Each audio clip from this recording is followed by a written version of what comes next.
So, what are some alternative funding sources that are being discussed on the East Coast when it comes to social equity?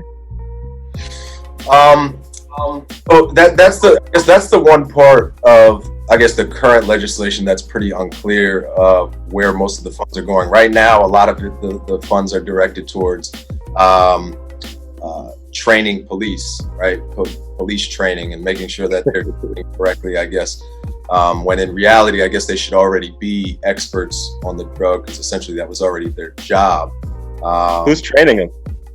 Yeah, that's another question. And how do we know that these funds are being used for training? There's a level of accountability that comes there. I think there's a couple schools of thought. In a state like New Jersey or New York, it's going to be very hard for them to ask a state to divest 100% from the police, right? Right. But at the same token, let's make sure, and to your point, alternative funding resources are going back, right? Alternative funding could be going to communities that have been most affected, and not just specifically communities that are most affected, but community programs, right? Specifically infrastructure, libraries, schools, as well as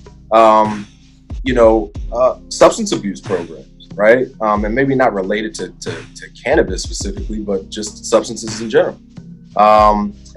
That's huge.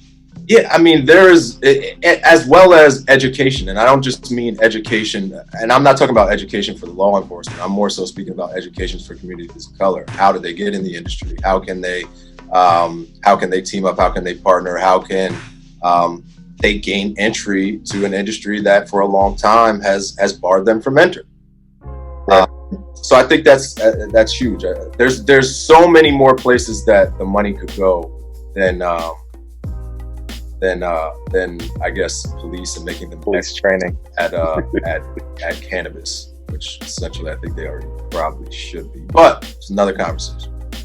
Yeah, it definitely is a long conversation, and unfortunately, that's like one of the dominoes that have already fallen out here in California, and that's what I'm so afraid of, and that's actually one of the reasons why we built CANiVISION.